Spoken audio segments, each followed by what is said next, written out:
हो गया ना। ओला बत्ती बता देता हूँ फटाफट पहले। वही बैठो ना, क्या दिक्कत है, हवा नहीं लग रहा? ये तो पैर सीधा रखो, ये लगा के उलझ जाओ। तो ध्यान से देखो सब, हम लोग पढ़ लिए थे ना डाइफियोडोंट के बारे में। ये क्या होता है? Study of teeth. डाइफियोडोंट नहीं नहीं नहीं, ओडोंटोलॉजी। स्टडी ऑफ टीथ का होता है ओडोंटोलॉजी। और डाइफियोडोंट का होता है, इंसान को बोलते हैं। इंसान कैसा एनिमल है? डाइफियोडोंट। और मतलब हमारे जीवन काल में दो बार दांत आता है ना, उसके आधार पे मनुष्य का नाम का रखा गया है डाइफियोडोंट एनिमल। और एक और कहानी है कि मनुष्य का जो दांत होता है वो अंदर धंसा होता है, इसलिए उसको बोलते हैं ना थीकोडोंट। क्या बोलते हैं? थीकोडोंट। मतलब हिंदी हो जाएगा गर्द दंत। क्या हो जाएगा? थीकोडोंट। समझ में आ गया? तीन को चीज है तुम्हारे पास। एक है ओडोंटोलॉजी, एक है डाई, अच्छा जी, ओडोंटोलॉजी। हाँ, डाइफियोडोंट। डाइफियोडोंट। एक है thecodont. The diaphyodont animal is इंसान। ठीक है, समझ आ रहे हो? और थीकोडोंट टीथ किसका होता है? इंसान का होता है। इंसान के साथ धंसा होता है अंदर में, इससे उसको बोल देंगे कि थीकोडोंट टीथ होता है हमारे अंदर। और ये का स्टडी ऑफ टीथ है। क्या है? Study of teeth. हमारा क्या हो जाएगा? ओडोंटोलॉजी। बाकी सब लेयर तो पता है। हाँ। कितना से लिख रहा हूँ, डाइफियोडोंट एनिमल होता है। डाइफियोडोंट एनिमल इज इंसान। इंसान कैसा एनिमल है? डाइफियोडोंट एनिमल है, दांत के आधार पर।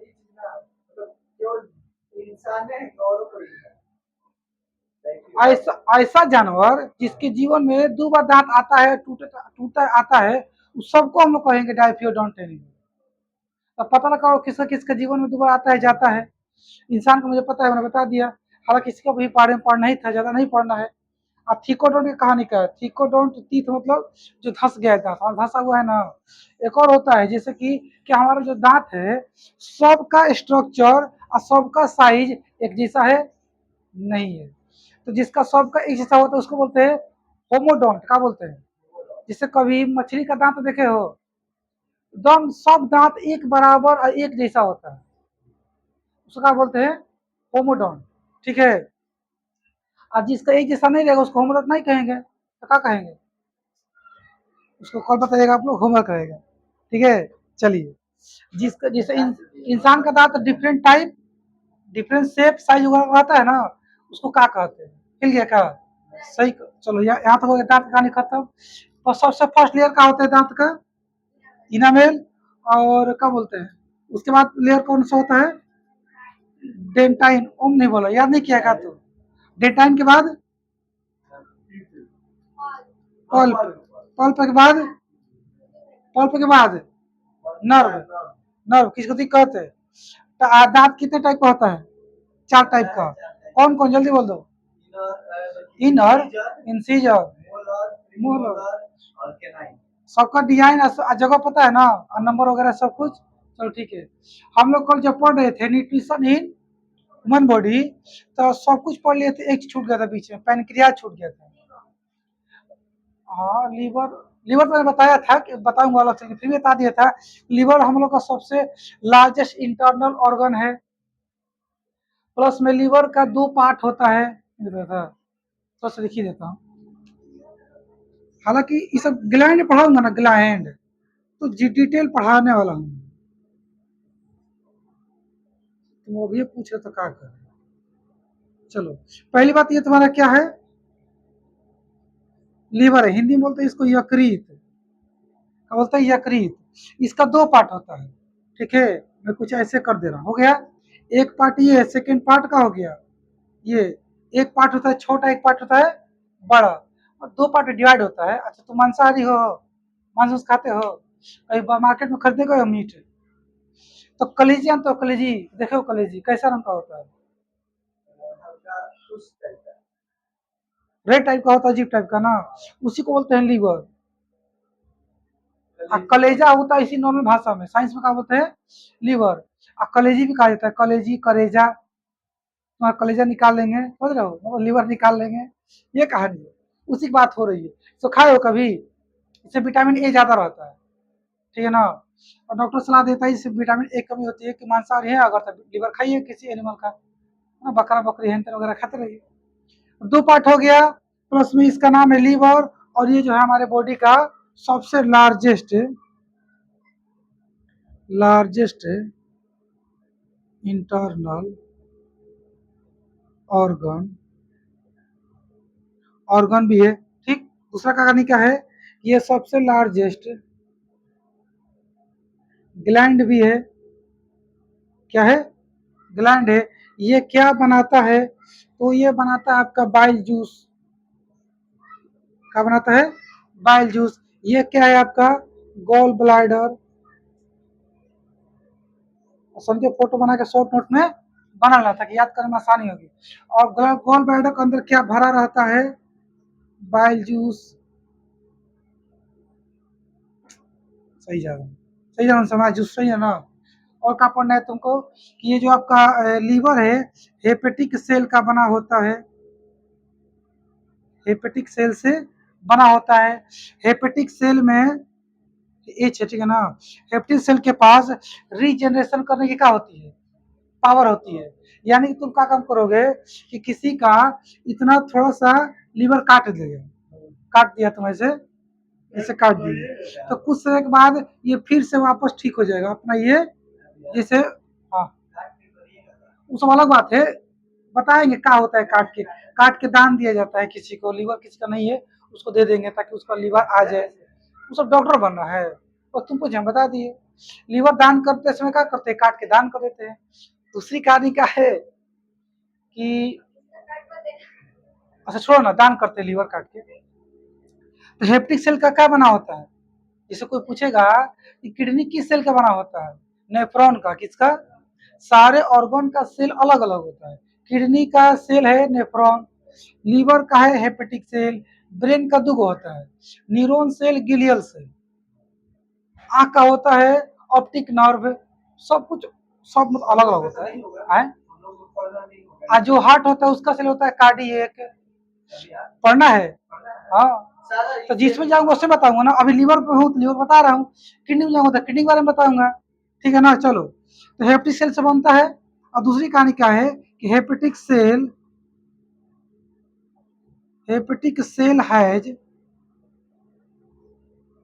हैज पावर ऑफ रीजनरेशन, ना रीजनरेट,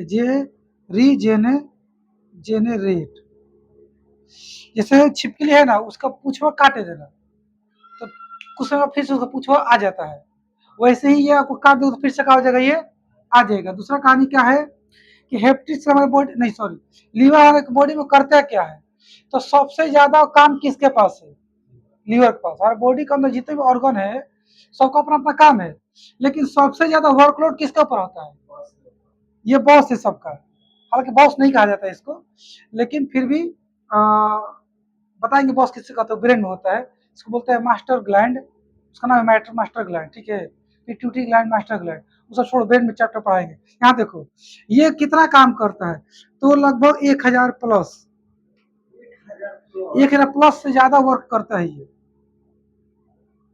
वो दिक्कत है, ठीक है। जैसे बोलो कि बताइए क्या क्या, दूसरा बता दीजिए। तो चलो, एक तो तुमने देख लिया कि ये क्या करता है, बाइल जूस बनाता है, एक और ये क्या करता है, बिलरुबिन बनाता है,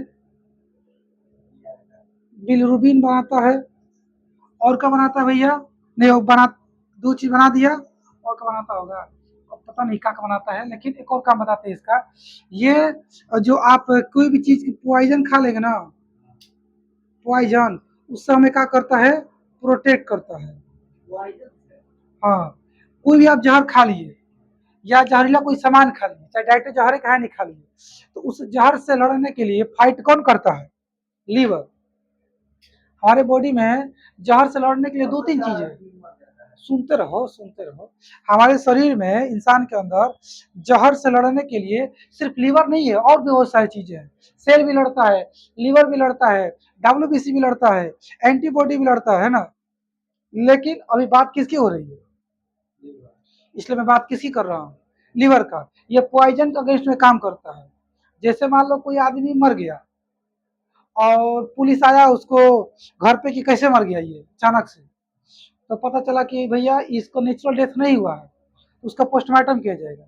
लेकिन भाई पूछताछ किया गया तो सब लोग बता रहे जहर खा के मर गया। ठीक है, तो वहाँ बताया जाएगा उस इंसान को, जो डॉक्टर है। हालांकि नहीं बताओ फिर भी पकड़ लेगा। वो लीवर चेक करेगा और लीवर देखेगा, लीवर तो बहुत ही ज़्यादा डैमेज है। अब बाकी इसका बॉडी का सारा ऑर्गन तो ठीक ठाक है। ठीक, आप प्लस से पूछा जाएगा बीमार था इसको, नहीं बीमार कोई नहीं थी, सब कुछ एकदम ठीक ठाक था, अचानक से मर गया और लोग कह रहे कि जहर खा के मर गया है। तो देखेगा कि क्या इसका क्या होता है, लीवर का सेल डैमेज हो गया है, तो हाँ हो गया है, तो कहेगा ठीक है ये जहर खा के मर गया है। यानी कि जो पोस्टमार्टम करने डॉक्टर होते हैं वो बता कैसे कैसे बता देते हैं ये इंसान फांसी लगा के मारा है या किसी ने इसको मार दिया है फिर फांसी पे टांग दिया है। ये सब सुनते हो ना? हाँ, डॉक्टर हर कुछ बता देगा। तुम किसी को मार डालो, अब मुआ के और उसको, उसके लाश को रस्सी से बांध के टांग के चले जाओ, ताकि लोगों को लगे कि फांसी से लटक के मर गया। अब तुम बच जाओ, तुम पकड़ाओगे नहीं, पकड़ा जाओगे। पोस्टमार्टम वाला डॉक्टर पकड़ के बता देगा कि फांसी लगा के नहीं मरा है, पहले इसको मारा गया है फिर फांसी पे टांगा गया है। इसका कातिल कोई और ढूंढिए, खुद से फांसी नहीं लगाया है। अब कैसे लगा लेगा पता? ये सब पढ़ने आए हो? हालांकि हम बता देंगे। ठीक है, कोई आदमी खुद से आग लगा के मारा है या कोई उसको आग जला के मारा है उसको, और इससे कोई सुसाइड कर रहा है, केरोसिन डाल लिया, पेट्रोल डाल लिया, आज माचिस जला के आप मर गया, अब कुछ पूरा जल के राख नहीं हुआ, लोग बचा लिए तब तक, लेकिन मर गया, बॉडी उसका बचा लेकिन मर गया। डॉक्टर बता लेगा, बता देगा कि खुद से आग लगाया था या किसी ने इसको लगाया था। ठीक है, चल समझ सीख तू। लीवर वाले में इतना कहानी हो गया, कोई दिक्कत? अब चलते हम कहाँ पे, पैनक्रियाज, इतना काफी है रहने दो। और क्या बता लीवर के बारे में ना? ठीक है, चलो। सबसे बड़ा ग्लैंड है, सबसे बड़ा इंटरनल ऑर्गन है, इसको लीवर नाम है। बाइल जूस बनाता है, बिलीरुबिन बनाता है, बाइल जूस स्टोर होता है गॉल ब्लैडर में। और हाँ हाँ हाँ हाँ हाँ, ये बाइल जूस है ना, बाइल जूस, इसका पीएच मान कितना होता है? तो ऑलमोस्ट, ऑलमोस्ट हाँ 8 होता है। कितना होता है इसका पीएच वैल्यू? कितना होता है? लगभग 8, उससे ज्यादा हो सकता है। अब पीएच वैल्यू क्या होता है? अगर आपका पीएच वैल्यू 7 है किसी मटेरियल का तो वो न्यूट्रल है। अगर पीएच वैल्यू उसका 7 से कम है तो वो एसिडिक है, और 7 से ज्यादा है तो बेसिक है। ठीक, ये सब पढ़ना केमिस्ट्री में। और इसी तरह याद रखो कि एसिडिक ये बेसिक होता है। अगर तुम सलाइवा का बात करें पीएच मान कितना होता है तो बताओ, उसका 7 से ज्यादा होगा, कम होगा कि 7 होगा? कम का वो होता है एसिडिक। अब तुम्हारा होमवर्क रहेगा कि सलाइवा का पीएच मान कितना होता है, पता करके लाना कल। ठीक है, चलो मैं तो यहाँ इसका बता दूँ। हाँ, एक और चीज, इसका इसका कलर कैसा होता है? बाइल इसका कलर कैसा होता है? ग्रीन। कैसा होता है? ग्रीन। बोलो समा क्या बोल रहे हो?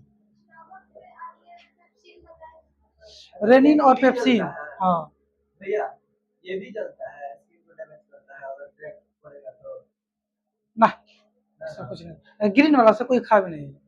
ठीक है ना, ज्यादा नहीं है। बाइल जूस का हो ना, बाइल जूस ग्रीन वाला, ग्रीन, इसका कोई दिक्कत ना है, ज्यादा बनता ही नहीं है, कामे और बनबे करता है। कि एक और चीज सिखाते हैं, हाँ हाँ याद है, याद है। हमारे पूरे बॉडी में स्टोन बीमारी होता है, स्टोन बीमारी, उसको हिंदी में कहते हैं पथरी। इनको पथरी हो गया है। तो पथरी 2 जगह होता है हमारे बॉडी में। एक किडनी में होता है, बड़ी फेमस है, सबको जानते हैं, किडनी में इनको पथरी हो गया है, इसे बोलते हैं कि इनको स्टोन हो गया है। कहाँ पर? किडनी में। एक और जगह स्टोन होता है, वो होता है यहाँ पे गॉल ब्लैडर में। कहाँ होता है? गॉल ब्लैडर के अंदर, लीवर में नहीं होता है, गॉल ब्लैडर में हो जाता है। कहाँ हो जाता है? यहाँ पे लिख लो तुम कि इसमें हो जाता है स्टोन, स्टोन डिजीज हो जाती है। अच्छा, थोड़ा डिटेल बता दे। जो देखो ध्यान, कहानी या नहीं मत सोच रहा कि इसके अंदर पत्थर चला जाएगा तो कह फिर इसको स्टोन डिजीज क्यों कहा जा रहा है, पत्थरी क्यों कहा जाता है? क्योंकि देखिए होता क्या है कि आपके बॉडी में जो कैल्शियम है, कैल्शियम कैल्शियम चाहिए, क्या चाहिए? कैल्शियम चाहिए। अगर कैल्शियम की कमी होगी तो दिक्कत हो सकता है। और कैल्शियम अब क्या दिक्कत होगा सो अलग बात है, हड्डी कमजोर हो जाएगा वगैरह वगैरह। दूध में भी कैल्शियम चाहिए होता है। कोई माँ है जिसके बच्चा है उसमें कैल्शियम कमी हो जाएगा तो उसका हड्डी कमजोर होगा, प्लस दूध की कमी हो जाएगी, दूध नहीं अच्छा से बन पाएगा, बनेगा तो उसको दूधा में कैल्शियम कमी हो जाएगा। बच्चा पिएगा दूध बिना कैल्शियम वाला तो उसे भी कैल्शियम कमी हो जाएगा वगैरह वगैरह। तो मैं कैल्शियम की बता रहा हूँ क्योंकि कैल्शियम से क्या होता है ना, आपका बनता है प्रोटीन। मतलब प्रोटीन बनाने में कैल्शियम क्या करता है, हेल्प करता है, ठीक है। और कैल्शियम लोग ऊपर से खाते भी है और कैल्शियम हमारे अंदर बनता भी है, ठीक। लेकिन क्या होता है कि कभी कभी किडनी जो है, किडनी वो कैल्शियम ज्यादा बनाने लगता है, ठीक है। जो बीमार पड़ जाता है किडनी अच्छे से वर्क नहीं करता तो वही कैल्शियम ज्यादा का होने लगता है कि स्टोन के फॉर्म में चेंज होने लगता है। मतलब क्या, का पत्थर बन जाएगा, पत्थर नहीं बनेगा। जो किडनी किडनी क्या है, एक मसल्स है, एक मांस है, और उसके अंदर बहुत सारे नेफ्रॉन नसें है। तो उसका नस है, वो नस जो है ना एकदम टाइट होना चालू हो जाएगा, किसी एक पॉइंट पर एकदम टाइट होना लगेगा, सॉलिड बनने लगेगा, गांठ समझते हो, गांठ की तरह बनने लगेगा। अच्छा एक बीमारी होती है गुणखुल की बीमारी, सुने हो? गुणखुल बीमारी सुने हो? कहीं पे हाथ पे पैर पे एकदम टाइट हो जाएगा, कहीं पर एकदम टाइट, दर्द भी देने लगता है, देखे हो? सारा मसल एकदम सॉफ्ट एक जैसा रहेगा, एक पार्टिकुलर जगह पे एकदम टाइट हो जाएगा, ऐसे दबाने पर दर्द भी करता है। तो वो टाइट क्यों हो गया? वहां का मसल से एकदम गांठ की तरह हो जाता है, उसको ना काट करके निकालना पड़ता है। वैसे ही किडनी के अंदर का होता है ना कि गांठ बनने लगता है, मसल्स के अंदर गांठ बनने लगता है, उसी का कहा जाता है स्टोन। मत सोचना कि पत्थर बन गया अंदर, सच में नहीं। वो इतना हार्ड हो जाता है, इतना गांठ जो बोलते इतना मजबूत हो जाता है पत्थर के जैसा, उसका नाम पड़ गया स्टोन डिजीज। देखने में वैसी तो वैसे अंदर उसको काट के जो ऑपरेशन निकालता है ना डॉक्टर, तो वो एकदम मजबूत सॉलिड निकलेगा, काट के निकलेगा तो मान से रहेगा, लेकिन वो मजबूत एकदम, ठीक है। चलो, वैसे ही यहाँ पर हो जाती है स्टोन, कहाँ पर? गोल बैडर के अंदर। तो जब यहाँ पे स्टोन होगा ना, तो अगर थोड़ा बहुत हुआ तो यहाँ पे हो जाए किडनी में चाहे लीवर में, थोड़ा बहुत है तो उसको ऑपरेशन करके ठीक ठाक किया जा सकता है। कुछ ज्यादा हो गया, किडनी में ज्यादा हो गया तो किडनियाँ काट के निकाल देगा थोड़े ना, बहुत मुश्किल होता है। तो काफी दूर तक बचाने की कोशिश किया जाता है किडनी वाला स्टोन में। यहाँ पे ज्यादा टेंशन नहीं है, तो निकाल देगा। हाँ, एक किडनी जिंदा बचेगा, दूसरा का किडनी है वो खराब हो गया तो वो निकाल देगा। उसका एक कहानी दूसरा है, पढ़ना है किडनी चैप्टर में, डायलिसिस करना पड़ता है। तो यहाँ देखो, तो तुम गोल ब्लैडर में जब किडनी का हो जाएगा, स्टोन हो जाएगा ना, तो सीधा डॉक्टर यहाँ से क्या करता है, गोल ब्लैडर में काट देता है, काट के निकाल के कहता है लो अपना ही गोल ब्लैडर। बता रहा हूँ, अब इसके आगे का वही ना सोच रहे तू लोग, बता रहा हूँ, फिलहाल तो समझो कि जब आपके गोल ब्लैडर के अंदर स्टोन डिजीज हो जाएगा तो डॉक्टर सीधे तौर पे क्या करेगा, गोल ब्लैडर काट के निकाल देगा।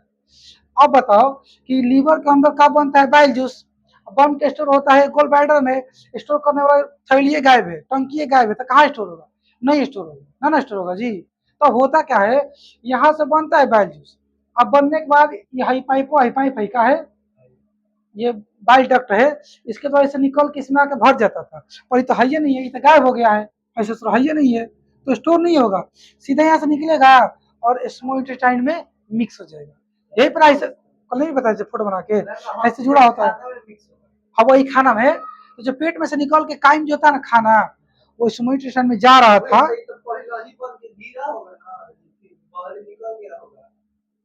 सुनो सुनो, अब तुम ये सोच रहे हो कि कब खाना आएगा कब गिरेगा, तो देखो इसलिए तो यहाँ पर टंकी दिया गया था, गोल बैडर बनाए थे ईश्वर ने, ताकि जब जरूरत है, जब खाना यहाँ से निकल के आगे बढ़े तभी उस खाने के ऊपर छिड़का जाए, मिक्स किया जाए खाने को। लेकिन चूंकि इसको जब तू काट के निकाल दिए हो, ईश्वर का नियम तोड़ दिए हो, तो ऐसा होगा, जानते हो क्या होगा, ये जब बनेगा, जब मन तब बना देगा, अब बना के जब मन गिरा देगा, क्या कर देगा, उसको रिलीज कर देगा। अभी खाना आया है कि ना, इसको कोई मतलब नहीं है, ये कहाँ घुस जाएगा, स्मूथ टाइम में चला जाएगा। मान के चलो कि अभी रिलीज कर दिया और चला गया स्मूथ टाइम में खाना, सॉरी अभी गया नहीं है, खाना पीछे ही है, पेटे में है, अब तो इसने रिलीज कर दिया, अब तब पीछे से आ रहा है काइम तुम्हारा। अब बिना इसको लिए मिक्स किए क्या हो गया, आगे बढ़ गया, उसके अंदर मिक्स हो भी नहीं किए ये। तो खाना एसिडिक था ना शुरू में, एसिडिक रह गया, ये मिला के न्यूट्रल करता है ना, कहीं नहीं कर ही नहीं पाया, एसिडिक रह गया। अब उस ससुरे को हो जाएगा एसिडिटी, अब खाना ढंग से पचवे नहीं करेगा, परेशान रहेंगे। तो जिस इंसान को ऑपरेशन कर इसको निकाल दिया जाता है, डॉक्टर सलाह देता है आप अपने खाने पीने का समय फिक्स करिए। हमको इस 10 बज के 10 मिनट पे खाना है, 10 बज के 10 मिनट पे, तो 10 बज के 10 मिनट पे खाएंगे। टाइम अपना शेड्यूल बिगाड़ेंगे नहीं, ताकि जब ऐसे करते करते रोज एक महीना 2 महीना 4 महीना 5 महीना 6 महीना खाओगे, तो तुम्हारा बॉडी इस नियम को एक्सेप्ट कर लेगा, इस नियम में ढाल लेगा अपने आप को, और सेट कर लेगा कि इस इसी टाइम पे खाना उधर से निकाल के पास करता है, तो लीवर क्या करेगा, उसी टाइम पे बना कर रिलीज करेगा। ये सीख लेगा ना, इसको अपने आप को भाप लेगा, सेंस कर लेगा कि कब ये खा के उधर से ला रहा है। और नहीं जब मन तब खाते रहेंगे, जिससे मन इससे पहले की तरह खाते रहिए, खाना ढंग से पचवे नहीं करेगा, हमेशा परेशानी रहेंगे आप। ठीक है, कोई दिक्कत नहीं। और दूसरा चीज कि ये जो आपका बाइल जूस है, बाइल जूस जिसका रंग कैसा होता है, सफेद रंग का, कैसा होता है, ग्रीन होता है ना। ये करता क्या है, ये फैट का डाइजेशन करता है, किसका, हाँ चलो, ये क्या करता है, फैट को डाइजेस्ट करता है, किसको, फैट को। ये थोड़ा छूट रहा था पॉइंट, भाई याद रखना कि जो ये बाइल जूस है, ये भैया एसिडिक फूड को क्या करेगा, थोड़ा न्यूट्रल करने की कोशिश तो करता है, प्लस में एक और काम करता है, फैट का क्या करता है, डाइजेशन। याद रखना, बहुत इंपॉर्टेंट चीज है, फैट का डाइजेशन करता है स्पेशली, और किसी का नहीं करता। ठीक है, अब चलते हम लोग पैनक्रियाज पे।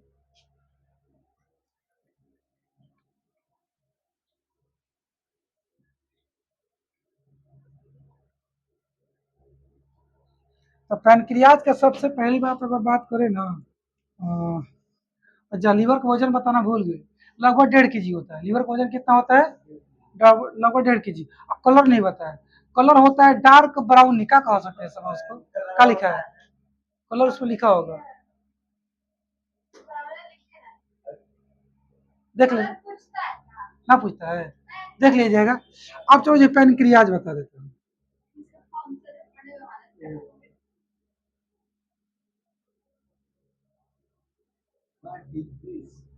This is pancreas.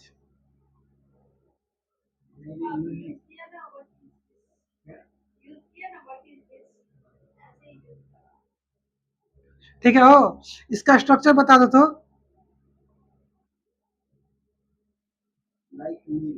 सही बोले हो, लीफ के जैसा है। दूसरा कहानी क्या है कि ये कैसा, ये क्या है, एक ग्लैंड है, ये क्या है, और कैसा ग्लैंड है ये मिक्स्ड ग्लैंड है। तो जब मिक्स्ड ग्लैंड है, तो ये एक्सोक्राइन ग्लैंड का भी काम करेगा और एंडोक्राइन ग्लैंड का भी काम करेगा, यानी कि ये एंजाइम भी बनाएगा, और बोलो हार्मोन भी बनाएगा, समझा गया। ये कौन कौन एंजाइम बनाता है जरा देख लेते हैं। ये तीनों एंजाइम बनाता है, और तीनों एंजाइम का नाम प्लस फंक्शन याद करना है, मैं पढ़ के आया हूँ, दिया था। ठीक है, इसका ट्रिक है, लात का है, इसका ट्रिक क्या है, इसका ट्रिक है लात। एल से होता है लाइपेज, ए से होता है एमाइलेज, और टी से होता है लाइपेज ट्रिप्सिन। कोई दिक्कत है, लाइपेज एमाइलेज ट्रिप्सिन बोलो तो, लाइपेज एमाइलेज ट्रिप्सिन, हाँ lipase amylase trypsin, lipase amylase trypsin. कोई दिक्कत है, जो लाइपेज है ये क्या करता है, फैट का डाइजेशन करता है, किसका, फैट का। एमाइलेज जो है कार्बोहाइड्रेट का, किसका, कार्बोहाइड्रेट का। और ये जो ट्रिप्सिन है प्रोटीन का, किसका, किसी को दिक्कत, देखो फिर से, लाइपेज बोलो, बोलना है, lipase amylase trypsin, lipase digest fat, amylase digest carbohydrate, trypsin digest protein. किसी को दिक्कत, ये तीनों क्या है, एंजाइम है। अब थोड़ा हार्मोन देख लेते हैं, क्या देख लेते हैं, हार्मोन देख लेते हैं। जो हार्मोन है, हार्मोन एक ही पढ़ना है इसमें, ठीक है। उसका नाम है इंसुलिन। कौन सा हार्मोन है आपका? Insulin hormone. किसी को दिक्कत? हाँ, तो इंसुलिन दवाई आता है ना, इसलिए सुना सुना लग रहा है। इंसुलिन हार्मोन, ठीक है। ये इंसुलिन हार्मोन क्या करता है, क्या करता है पता है? ये ब्लड में, ब्लड में ऐसे लिखो, in blood, in blood control, control the sugar level, the sugar level. देखो भाई, बबुआ देखो, हार्मोन क्या बनाता है? सॉरी, हार्मोन नहीं, नहीं, पैनक्रियाज हार्मोन बनाता है। हार्मोन का नाम है इंसुलिन हार्मोन, ठीक है। और ये भैया हम घबरा गए, ये काले आ गया। ध्यान से, ध्यान से, है ना। और ये क्या करता है? ब्लड के अंदर ग्लूकोज लेवल को, चाहे ग्लूकोज बोले चाहे शुगर बोलो, कोई दिक्कत है, यहाँ पे तुम कह सकते हो। अच्छा भैया, हमको खुद को पढ़ना है, हमको ना एक मतलब ज्यादा इंग्लिश टाइप ना ले जाके शॉर्ट में हिंदी में समझने में, जैसे लड़का लोग टाइपिंग करता है इंग्लिश में ना, वैसे ही लिख सकते हैं ना, अपने पढ़ने के, अपने पढ़ने के लिए लिख सकते हो, पर कोई फायदा होगा उसका? नुकसान हो जाएगा, फायदा तो होगा नहीं ना। वो इंग्लिश है ना, वो हिंदी है, वो इंग्लिश है। हाँ, उसको इंग्लिश कहा जाता है, कोई फायदा नहीं उसका, कोई एग्जाम में उसका वैल्यू नहीं है। चल सोचो इधर आ। हाँ, और टाइम ज्यादा हो रहा है, टाइम ज्यादा, ध्यान देखते रहो। यहाँ पे कहानी खत्म हो गया। और एक और चीज का समझना है आपको, कि जो आपका ये क्या बोलते हैं, पेनक्रियाज है ना, जिसे कैसे बताया कि लीवर में होता है हेपेटिक से, इसमें होता है अल्फा, बीटा और गामा से। कौन कौन सेल होते हैं? प्रश्न आ सकता है ना एग्जाम में, कि ज्यादा आएगा इस पे आएगा, अल्फा वाला कई बार आ चुका है टेंथ में। अल्फा सेल किस ऑर्गन में पाया जाता है? चाहे क्वेश्चन पूछ सकता है अल्फा सेल को लेकर के, है ना। तो कहाँ पे मिलेगा? पेनक्रियाज में। Alpha cell, beta cell, gamma cell. बहुत से लोग तो जवा देगा, फिजिक्स केमिस्ट्री बायोलॉजी में से कहाँ से घुस गया अल्फा बीटा, लगता है मिसप्रिंट हो गया है। नहीं, कि मिसप्रिंट नहीं है। और क्या कहानी है, ये जो अल्फा सेल है ना, अल्फा सेल हो, यही तुम्हारा क्या करता है, मैं क्या बता रहा था, जो अल्फा सेल है यही क्या करता है, पैनक्रियाज के अंदर इंसुलिन हार्मोन को बनाता है। इंसुलिन एक हार्मोन है, क्या है? हार्मोन। अब देखो ध्यान से, जब किसी इंसान का ये पैनक्रियाज बीमार पड़ जाता है, बीमार पड़ गया, वो तो अच्छे से काम नहीं कर रहा है, यानी कि वो इंसुलिन हार्मोन नहीं बना रहा है, तो उसके ब्लड के अंदर शुगर लेवल बढ़ते जाएगा, बढ़ते जाएगा। कि उसको कंट्रोल कौन कर रहा था? इंसुलिन। ये बना कौन रहा था? Liver, sorry, pancreas. अब पैनक्रियाज बीमार पड़ गया, नहीं बना रहा, तो क्या करोगे? अब डॉक्टर कहेगा इंसुलिन की गोली खाओ, इंसुलिन के दवाई खाओ, ठीक है। अब तुम बताओ कि इंसुलिन गोली कैसा होना चाहिए, तीखा के मीठा? तीखा। कहीं मीठा चीज को मारना है तो तीखा दवाई चाहिए ना जी। शुगर मीठा होता है ना, उसके लेवल को कम करना है तो मीठा को तीखा बनाना है। ये भी बहुत कड़वा होता है इंसुलिन हार्मोन। तो उसमें बताओ ये कैसा होता है? कड़वा होता है। खुद ये इंसुलिन रहता है, ठीक है। अच्छा, इंसुलिन का जो इंजेक्शन होता है, इंजेक्शन होता है दवाई आता है। हाँ, पेट में क्यों दिया जाता है? सुइया पेट में लगता है? कहा नहीं था, हम नहीं देखे, लगता होगा। चलो ये खत्म कहानी, इंसुलिन की कहानी खत्म।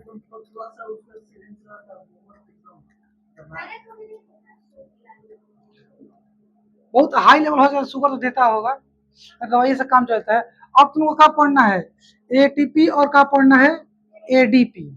ये दो, एक तो बता दियो एटीपी, हालांकि दोनों एक साथ कहानी चलती है, मुझे बता देना चाहिए शुरू में। देखो दिक्कत ये है ना कि मुझे लगा कि एडीपी नहीं पढ़ना है टेंथ में, बाद में पढ़े की तबीयत पता चला पढ़ना है। पहला बात, एटीपी का फुल फॉर्म बता बच्चा। Adenosine triphosphate, phos PHATE, को इसकी दिक्कत है। एडीपी बता दो तो, adenosine, adeno adeno adeno adenosine diphosphate, diphosphate, ठीक है। फॉस्फेट समझते हैं ना, फास्फोरस फॉस्फेट बनता है। जो एडिनो है जानते हो क्या होता है? एडिनो एक तरह का तुम्हारा क्या है, ग्लूकोज है, क्या है? यहाँ भी एडिनो मतलब क्या हो गया, और डाई मतलब क्या हो गया, दो, और ट्राई मतलब क्या हो गया। अब फॉस्फेट किससे बना होता है? फास्फोरस से। किससे बना होता है? यानी कि प्रश्न मान लो आ गया, आ सकता है क्योंकि इस एनसीईआरटी में लिखा था कि भैया एटीपी में तीन गो क्या होता है, फॉस्फेट होता है, मतलब तीन गो फास्फोरस होता होगा। ठीक है ना, प्रश्न आ जाएगा कि एटीपी में कितने फास्फोरस के, हाँ, कितने फास्फोरस के एटम होते हैं, तो क्या जवाब दोगे? तीन। और एडीपी में फास्फोरस कितने एटम होते हैं? हम पूछेंगे कि कार्बोहाइड्रेट में कार्बन कितना होता है, कार्बन के एटम कितने होते हैं? 6 गो। बबुआ कार्बोहाइड्रेट का फॉर्मूला ऐसा होता है, तो कार्बन को है 12 गो। और सुन कहीं एटीपी में फास्फोरस को गो, और एडीपी में को गो, फास्फोरस 2 गो। ठीक है, यहीं पे मेन चक्कर है फास्फोरस 2 गो और 3 गो का। अब कैसे है वो आगे देखो ध्यान से। होता ये है ना कि हमारे ब्लड में, मतलब कि in our blood already already अरे यार ऐसे लिखना चाहिए था, शॉर्ट में लिख रहा हूँ। हमारे ब्लड में ना ऑलरेडी क्या कहानी होता है, एडीपी रहता है। एडीपी पहले से हमारे ब्लड में रहता है। ठीक है, अजय ये एटीपी है ना, इसमें से एगो फास्फोरस टूट जाता है, ब्रेक डाउन हो जाता है, तो 2 गो फास्फोरस बन जाता है। तो जैसे ही 2 गो होता है ना फास्फोरस, बस एटीपी से बन जाता है एडीपी। और फिर जब एडीपी में एगो फास्फोरस जुड़ जाता है तो फिर बन जाता है एटीपी। एक दूसरे में ये चक्र चलते रहता है। ठीक है, और एटीपी से क्या होगा और एडीपी से क्या होगा, बच्चों पता है, समझो आराम से। पहली बात कि एडीपी कहाँ रहता है, ब्लड में पहले से है। ठीक, अब जब आप भोजन करेंगे, डाइजेशन कंप्लीट हो जाएगा, तो कल पढ़े थे कि कार्बोहाइड्रेट ग्लूकोज में चेंज हो जाता है, कल बताए थे। और प्रोटीन एमिनो एसिड में चेंज हो जाता है, और फैट फैटी एसिड और ग्लिसरॉल में चेंज हो जाता है, कल बताए थे। तो जैसे ही आपका कार्बोहाइड्रेट डाइजेस्ट होने के बाद ग्लूकोज बन जाएगा, फिर वो ग्लूकोज ब्लड के द्वारा एब्जॉर्ब कर लीजिएगा, विली के थ्रू ब्लड में चल जाएगा। ब्लड में आपका ग्लूकोज चल गया है, ब्लड फिर क्या करेगा, लंग्स के पास जाएगा, ऑक्सीजन ले लेगा। फिर ब्लड में ये पहले से घूम रहा है एडीपी, ये सब के सब कहाँ पहुंच जाएंगे, माइट्रोकॉन्ड्रिया में। कहाँ पहुंच जाएंगे, माइट्रोकॉन्ड्रिया में। और माइट्रोकॉन्ड्रिया पहुंचने के बाद क्या हो जाएगा कि वो, हाँ, वो जो ग्लूकोज गया था माइट्रोकॉन्ड्रिया में, उस ग्लूकोज से एनर्जी बनेगा। क्या बनेगा, एनर्जी। अब वो उस एनर्जी के हेल्प से जो एनर्जी बना था माइटोकॉन्ड्रिया में, एगो फास्फोरस एटम इसमें जुड़ जाएगा। किसमें, एडीपी में। जो एडीपी गया था, ब्लड लेके गया था किस किस को, ब्लड जो है ना, देखो, और ब्लड जो गया है एडीपी को लेके गया अपने साथ में, ऑक्सीजन को लेके गया अपने साथ में, ग्लूकोज को लेके गया अपने साथ में। 3 गो चीज लेके चल गया है किसके पास, माइट्रोकॉन्ड्रिया के पास। चल गया माइट्रोकॉन्ड्रिया के पास। माइट्रोकॉन्ड्रिया क्या करेगा कि ऑक्सीजन और ग्लूकोज के हेल्प से क्रेब साइकिल स्टार्ट करेगा, और थोड़ा सा एनर्जी बनाएगा। क्या करेगा, एनर्जी। एनर्जी बनाने के बाद उसी एनर्जी के हेल्प से फास्फोरस एटम को, एक फास्फोरस एटम किसमें जोड़ दिया जाएगा, एडीपी में। हम लोग वहां पे जुड़ेगा, बस एडीपी क्या बन जाएगा, एटीपी बन जाएगा। क्या बन जाएगा, एटीपी। को एटीपी बनेगा, 38 को एटीपी बन जाएगा। अब ये एटीपी, यही एटीपी क्या है आपका, एनर्जी क्या है, बता रहे हैं। फिर समझो कि एडीपी से क्या बन गया, एटीपी। कैसे बना, वो फास्फोरस कनेक्ट हुआ, कनेक्ट करने के लिए एनर्जी चाहिए, फ्री में नहीं जुड़ता है वो एनर्जी आया कहाँ से, ग्लूकोज के ब्रेकडाउन होने से। माइटोकॉन्ड्रिया ब्रेकडाउन किया ऑक्सीजन के प्रेजेंस में, इसको बोलते हैं सेलुलर एस्पायरेशन, और एटीपी बन गया। अब ये एटीपी जो एनर्जी है, एटीपी के अगर मान के चलो तुमने एनर्जी इतना बना लिया और खर्च की इतनी सा, तो बाकी का सारा एनर्जी स्टोर हो जाएगा तुम्हारे बॉडी में, किसके फॉर्म में, एटीपी के फॉर्म में स्टोर हो जाएगा। आप फिर बहुत दिन से स्टोर रखे हो, फिर एटीपी चेंज हो जाएगा किसमें, ग्लाइकोजन में। आए थे ना, एटीपी बन जाएगा ग्लाइकोजन में, फिर ग्लाइकोजन बन जाएगा कोलेस्ट्रॉल फैट वगैरह में, सब दूर की चीजें। फिर आप थोड़ा सा बैक का बैक कहानी क्या है कि एटीपी ही हमारे शरीर में जितना सारा कार्य है वो सब होते रहता है। क्या होता रहता है, जैसे तुम सांस ले रहे हो उसके लिए एनर्जी चाहिए ना, ले, बिना फ्री फ्री में सांस ले रहे हो, दिल धड़क रहा है फ्री में धड़क रहा है, तुम चिल्ला रहे हो फ्री में चिल्ला रहे हो, मतलब तुम कुछ नहीं कर रहे हो, चुपचाप ऐसे बैठे हो ना, तो भी तुम्हारे बॉडी के अंदर इंटरनल एक्शन चल रहा है, दिमाग काम कर रहा है, और दिल काम कर रहा है, फेफड़ा काम कर रहा है, सब लीवर काम कर रहा है, इंटेस्टाइन काम कर रहे हैं, फ्री में, सबके एनर्जी चाहिए होता है, वो सब के सब एनर्जी यही वाला एनर्जी इस्तेमाल करते हैं। तो यहाँ से एनर्जी मिलता कैसे, पता है कैसे, ये फिर वापस इसका एगो क्या होता है, फास्फोरस टूट जाता है, इसमें 3 गो फास्फोरस है ना, फास्फेट बोलिए, वो एक जब टूटता है ना तो एनर्जी का होता है, रिलीज होता है, वही एनर्जी हम इस्तेमाल करते हैं सांस लेने में, खाने में, पीने में, गरियाने में, चिल्लाने में, जो करने में, ठीक।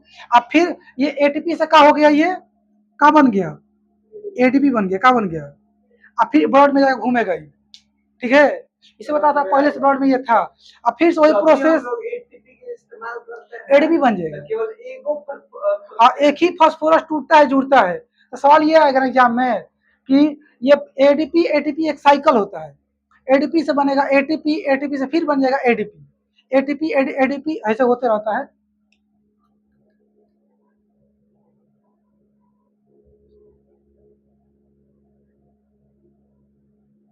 ऐसे चलते रहेगा साइकिल, चलते रहेगा, एडीपी एटीपी एडीपी एटीपी, धक्का धक्का चलते रहेगा।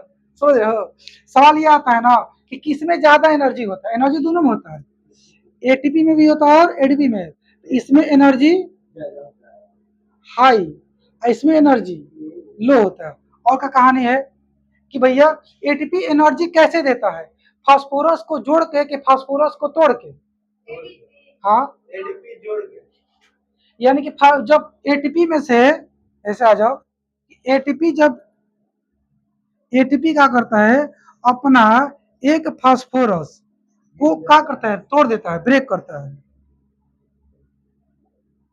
तो एनर्जी रिलीज होती है, क्या होती है, एनर्जी इसे निकलता है हमारा, ठीक है। लेकिन जो एडीपी है ये एनर्जी लेता है, एनर्जी क्या कर रहा है, ऐसे ले रहा है, ऐसे कहता हूँ, चचो ना, टेक टेक एनर्जी, अब तब जाके बनेगा एटीपी, कितना आसान चीज है, एटीपी टूट रहा है तो एनर्जी दे रहा है, और एडीपी में एक फास्फोरस जुड़ रहा है तो एनर्जी ले रहा है, देखो भैया कितना आसान है, जब फास्फोरस जुड़ेगा ना इसमें तब फ्री में ना जुड़ेगा, जोड़ने का एनर्जी खर्च होता है, समझे, पर यहाँ पे टूटेगा ना तो फ्री में टूट जाएगा, और टूटने के बाद एनर्जी रिलीज होगा, वही एनर्जी तुम इस्तेमाल करते हो।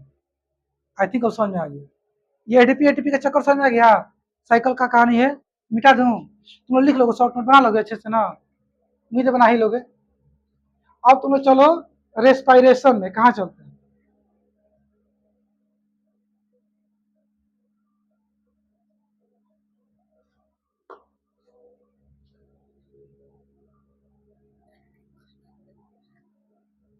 रेस्पायरेशन, यहाँ दिखाई दे रहा है, कहो, तो रेस्पायरेशन हम लोग पढ़ेंगे बहुत सारा चीज, जैसे एक पढ़ेंगे इन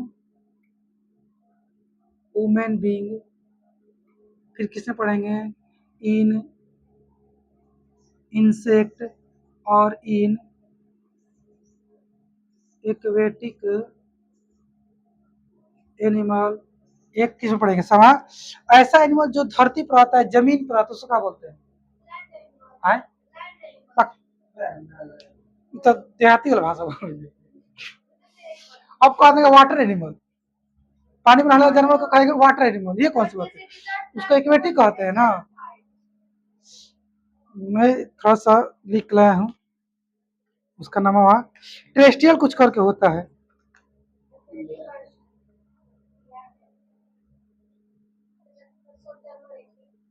कहाँ गया ससुर, उसका नाम, हाँ टेरेस्ट्रियल, टेरेस्ट्रियल क्या होता है, टेरेस्ट्रियल,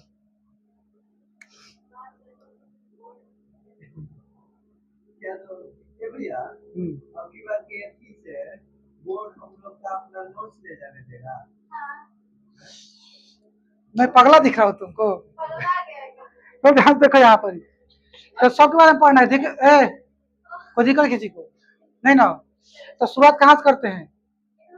इंसान का, बाकी लोग का गोली मारो, ठीक है ना। चलो, इंसान में सबसे पहली बात उसका स्ट्रक्चर देखते हैं, रेस्पिरेटरी सिस्टम देखते हैं ना। ओ माय गॉड, मिटा देता हूँ जी ये सब फालतू वाला, इसे बाद में पढ़ेंगे।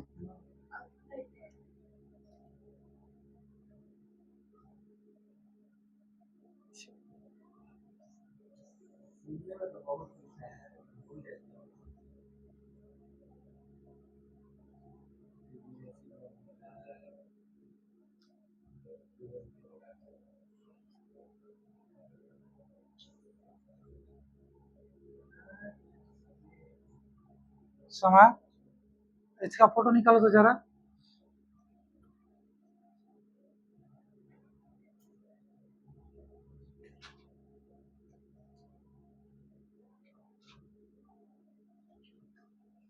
इस नाक का जो होल होता है उसको क्या बोलते हैं? नोस्ट्रिल बोलते हैं, नोस्ट्रल। ऐसा ना, अरे नहीं, होल होल होता है ना यहाँ पे नाक का, क्या बोलते हैं? नोस्ट्रिल बोलते हैं ना, नोस्ट्रिल्स। ये तुम्हारा क्या है? नोस्ट्रिल्स। ये तुम्हारा क्या है? माउथ है।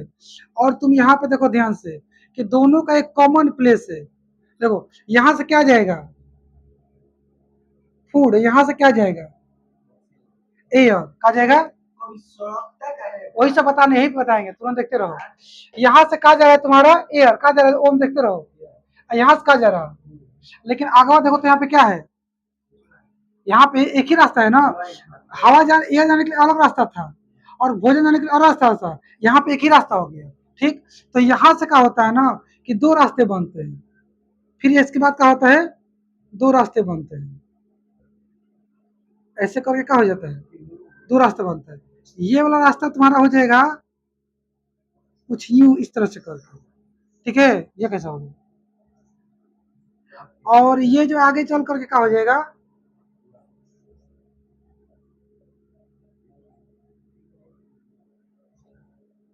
ऐसे हो जाएगा। समझ पा रहे हो? नहीं समझ पा रहे हो? एक पाइप बन जाएगा फूड पाइप, ये क्या हो जाएगा? फूड पाइप जिसको बोलते हैं इसोफेगस बोलते हैं ना। अब हम बता रहे हैं, ये तुम्हारा क्या है? ट्राई किया क्या है? इसको हिंदी में बोलते, मतलब साधारण भाषा में बोलते हैं विंड पाइप। इसमें ट्रैक की स्पेलिंग मुझे गड़बड़ लग रहा है, देख लेना एक बार तो। वाई नहीं होता है जहां तक लग रहा है, वाई नहीं होगा,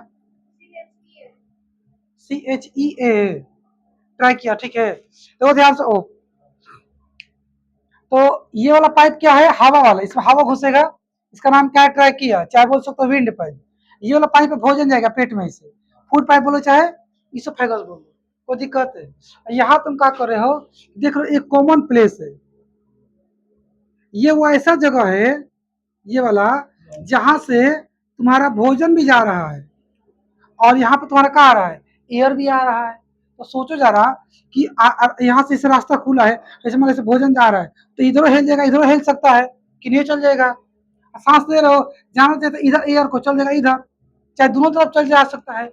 इसलिए यहाँ पर एक गेट है, क्या है? गेट है जिसका नाम है ईपी ग्लोटिस। ईपी समझ लूंगा, देखना तो EP glottis, EP glottis. Spelling याद नहीं रहता ना मुझे, नंबर तो याद रहता है। नहीं दिया है? दिया होगा। फायरिंग्स होता है दूसरा चीज, फायरिंग्स इस कॉमन जगह बोलते हैं फायरिंग्स, ठीक है ना। इपिग्लोटिक्स कहीं तो लिखा होगा, ये भैया इसमें ना दिया है। नामा मुझे याद, इपिग्लोटिस पर स्पेलिंग याद नहीं आ रहा ना। तो स्पेलिंग सुधार लेना, थोड़ा लिखते टाइम लिख लेना। इपिग्लोटिस, ठीक है। और किसी को दिक्कत है, यहाँ पे तुम्हारा छोटा सा ऑर्गन है, छोटा सा ऑर्गन है जिसका नाम इपिग्लोटिक्स, ठीक है।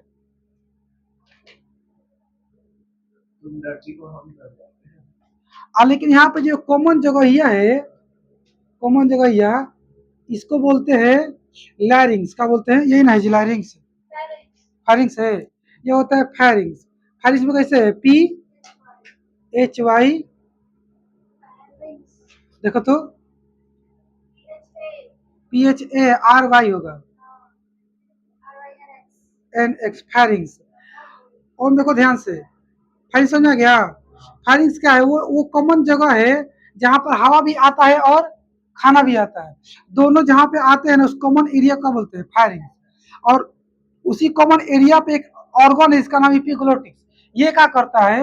जब तुम खाना खा रहे होते हो, तो मतलब खाना खाने से मतलब ये, जब तुम फूड को अंदर ले जा रहे होते हो, तो ये बात को महसूस करना, तुम सांस रोक देते हो। पानी मुंह में जब तक है तब तक सांस ले सकते हो, लेकिन जैसे ही पनिया को सोचो कि अंदर डाल दे, चाहे खाना को अंदर डाले, अंदर ऐसे ले, तो सांस रोक के लेते हो। तुम महसूस किए हो कभी? एक साथ दोनों नहीं जा सकता। तुम या तो एक बार में सांसें लोगे, या तो एक बार में खाने अंदर डाल सकते हो। दोनों नहीं डाल सकता। भले से कर सकते हो, खाली से हवा खींच लो और तब पानी पियो। ये ना कि पानियों पीते रहो, सांसों खींच रहो, ऐसा पॉसिबल है ही नहीं। यानी कि हम लोग एक बार में एक ही काम करते हैं, या तो सांस लो, या तो खाना खाओ, चाहे पानी पियो। ठीक। लेकिन फिर भी अगर यहाँ पे कोई बताने रोकने टोकने वाला ना होगा, तो हवा कहीं कहीं घुस जाएगा, खाना कहीं कहीं घुस जाएगा ना हो। तो ये जो आप, अरे सुन पर सुन, सुन पर कान सुन, तो ये जो इपिग्लोटिक्स है, जब तू सांस ले रहे होते हो, हाँ, तो ये यहाँ पे आ जाता है। कहाँ पे? यहाँ पे फूड पाइप को बंद कर देगा, यहाँ पे आके लॉक हो जाएगा, ताकि चाह के भी हवा इसके भोजन के अंदर ना घुस जाए।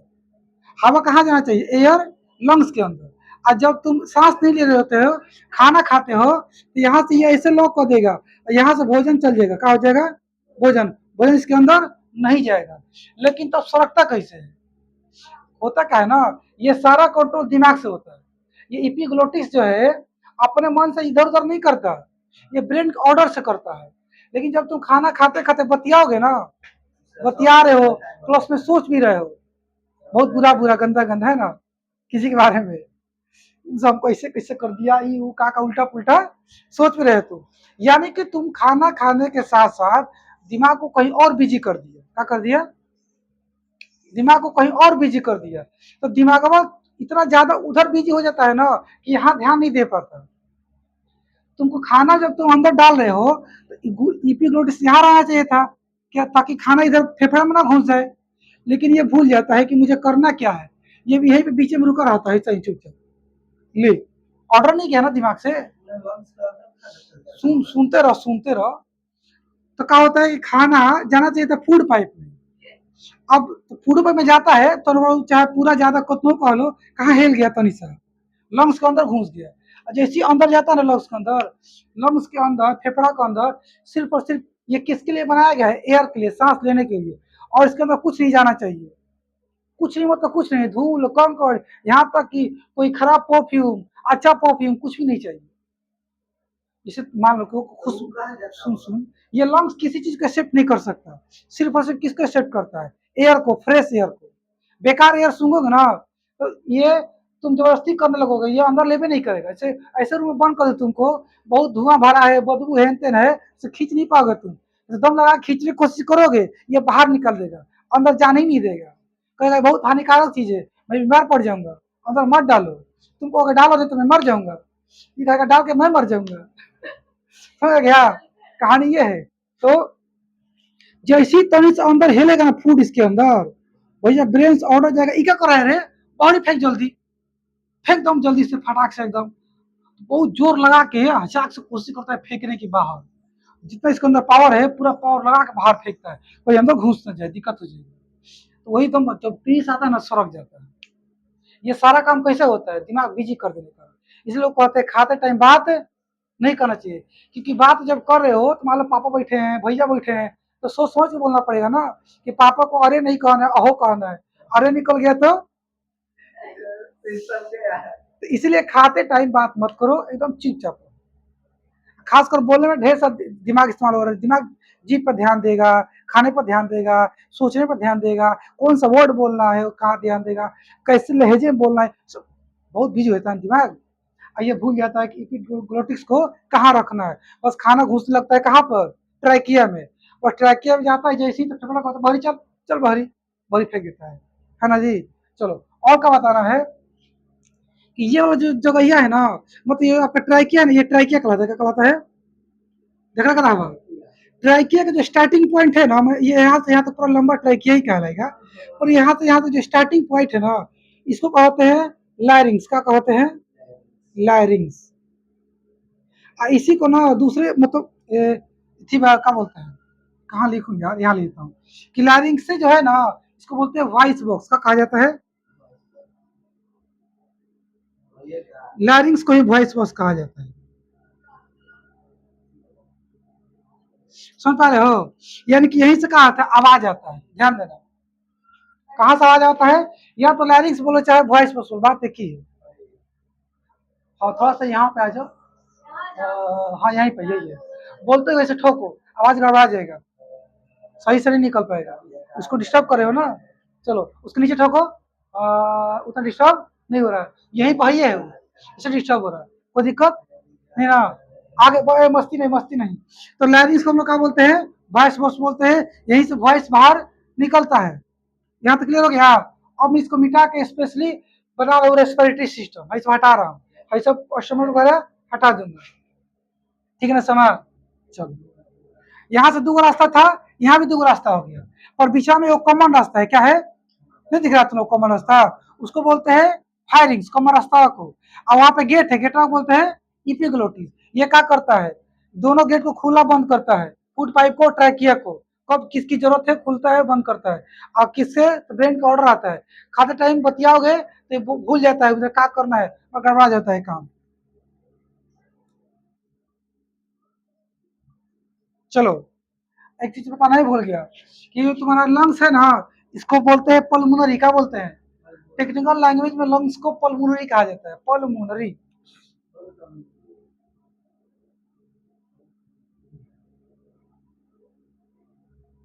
अच्छा अच्छा।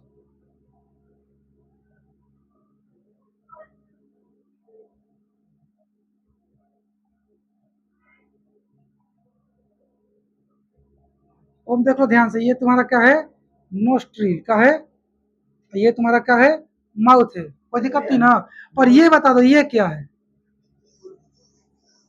और पूछ का पूछ रहा था।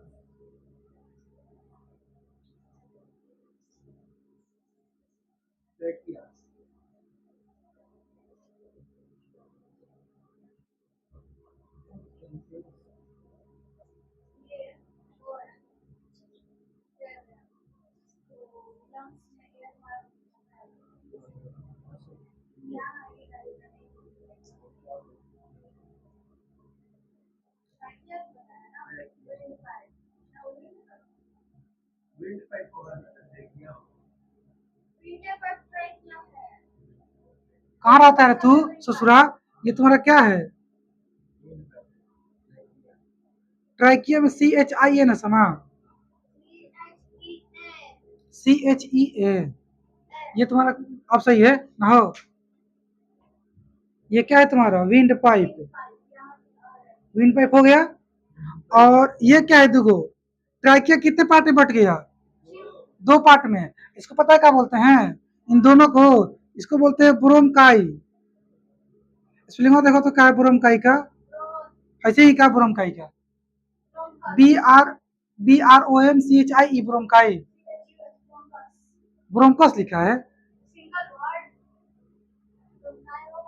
ऐसे याद रखो जी, और स्पेलिंग मिला लेना घर पे जाके। Trachea, bronchi. क्या हो गया? ब्रोंकाई। उसके बाद ये जो है ना आपका, ये हटाना अभी बाद में रहेंगे सोचो। ये ऐसे बहुत सारे पार्ट्स में कहा जाता है, डिवाइड हो जाता है।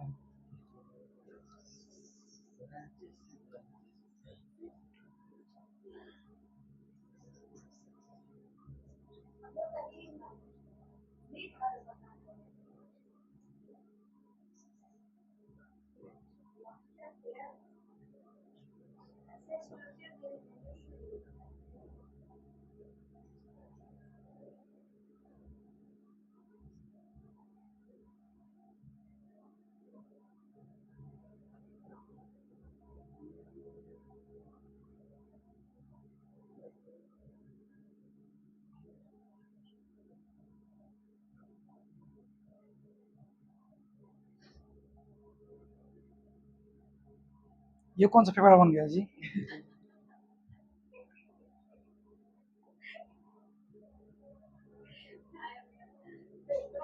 कोई दिक्कत ओम देखो ध्यान से। तो ये तुम्हारा हो गया ट्रैकिया, ये ब्रोंकाई, और ये सब कहलाता है ब्रोंकियोलेस। ब्रोंकियोलेस। और जो छोटे छोटे है ना, गोल गोल गोल गोल, इसको बोलते हैं एल्बियोली। बोलना तो समा आगे। ए एल भी ई, आई नहीं, ए एल भी ई, उसके बाद ओ एन आई एल। हाँ तब ना एल्बियोली बनेगा हो। कितना आसान देखो, ट्राई किया, ब्रोंकाई, ब्रोंकियोलेस, एल्बियोली। बोलो ट्राई किया, ब्रोंकाई, ब्रोंकियोलेस, एल्बियोली। ट्राई किया, ब्रोंकाई, ब्रोंकियोलेस, एल्बियोली। चार को तो है, ट्राई किया, ब्रोंकाई, ब्रोंकियोलेस, एल्बियोली। ठीक।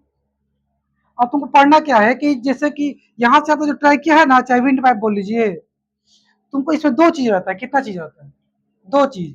एक रहता है मसल्स, और प्लस में क्या रहता है? कार्टिलेज। कार्टिलेज बोन का रहता है। यानी कि ट्राइकिया दो चीज से मिलकर बनी होती है, मसल्स से और कार्टिलेज बोन से। बोन दो तरह का होता है, एक हार्ड बोन होता है, एक सॉफ्ट होता है। ठीक है, हार्ड बोन को सिर्फ बोन बोलते हैं, लेकिन जो सॉफ्ट, जैसे कान है ना, कान ये देखो कैसे कर रहा है, सॉफ्ट है ना जी। नाक देख रहा है, सॉफ्ट बोन है। ऐसा ही टूटेगा है नहीं, एकदम फिर ठीक हो जाएगा। लचीला है तो नहीं चांस कम टूटने का, टाइट है तो जल्दी टूट जाएगा, है ना। कांच आराम से टूट जाता है ना, और लोहा ऐसे मुड़ जाएगा पर टूटेगा नहीं। कांच टूट जाएगा पर मुड़ेगा नहीं।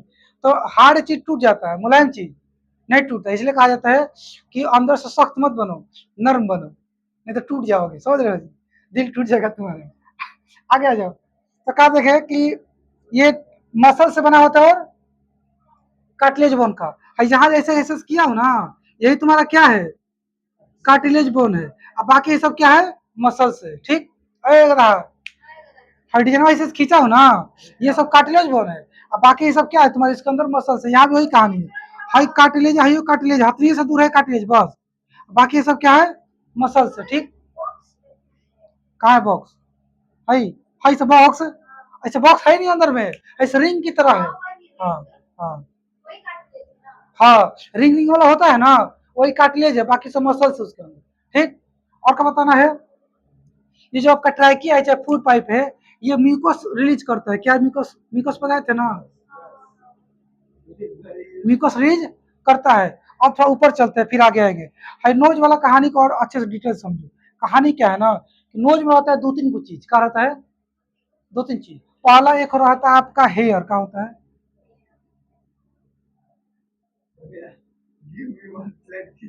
नाक में क्या रहता है हम लोग का? नाक के अंदर क्या रहता है? बाल। नाक के अंदर क्या रहता है? बाल रहता है, हेयर रहता है। ठीक है, उसको ना साइंस में कहा जाता है सिलिया। का कहते हैं? उससे पढ़ाए थे पैरे में, सीएम में, वही वाले सिलिया यहाँ भी आ गया। उस तरह का स्ट्रक्चर सिलिया कहा जाता है। तो सिलिया यहाँ भी है आपका। नाक के अंदर जो बाल है छोटे छोटे, उसको नॉर्मल भाषा में बाल बोलते हैं हम, लेकिन साइंस में क्या कहोगे? CILIA, सिलिया हो गया। अब इस नोज के अंदर तुम्हारा और क्या रहेगा? नोज के अंदर तुम्हारा बहुत सारी पतली पतली लाखों का रहेंगी, लाखों मत कहो, हजारों, हजारों नसें होती है, जिसका नाम है ओल फैक्ट्री लोब। ओल फैक्ट्री नर्व लिखो ना, काम करते हैं। समझ पा रहे हो समा? क्या नाम है इसका? ओल फैक्ट्री नर्व। और नाक के अंदर हजारों, हजारों पतली पतली नसें हैं, नाक के अंदर में, सब अंदर में फैले हुए हैं। ठीक है, उसका नाम है क्या?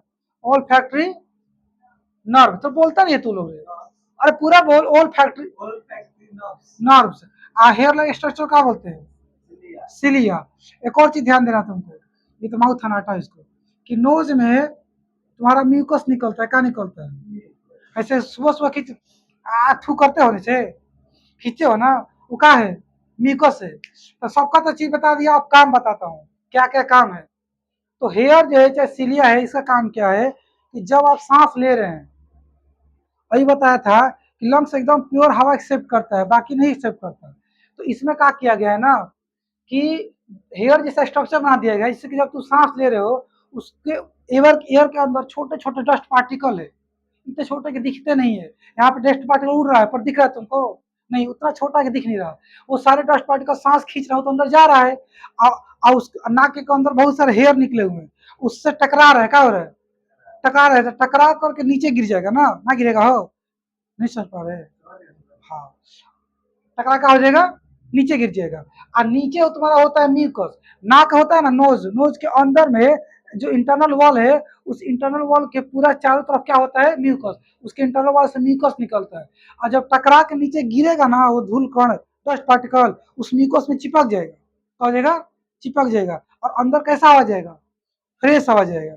और फिर कुछ समय के बाद वो जो म्यूकस है सूख जाएगा। कैसा हो जाएगा? सूख जाएगा। तुम उसको ऐसे यूं करके ऐसे कहा तो निकालते हो, समझ गया? तो निकालने से पहले देखना वो कलरफुल निकलता है, ब्राउन, डार्क ब्लैक वगैरह। तो धूल मिट्टी में खेलने चल जाना, और फिर आगे से निकालना, करिया करिया निकलेगा। अब फ्रेश एयर में रहना तो व्हाइट व्हाइट निकलेगा। करिया कहाँ हो गया? डस्ट पार्टिकल उसमें जाके मिक्स हो गया है ना। ठीक है, म्यूकस का क्या काम है? डस्ट पार्टिकल को या कोई ऐसे बैक्टीरिया वायरस चल गया उसको चिपका लेना। ठीक है, एयर के कनेक्ट, इससे कैसे वायरस जा रहा था, कोरोना वायरस, हवा मिक्स था, तो उसको चिपका लेगा। ठीक है, तो तुम क्या हो जाए? सेफ हो सकते, बच सकते हैं।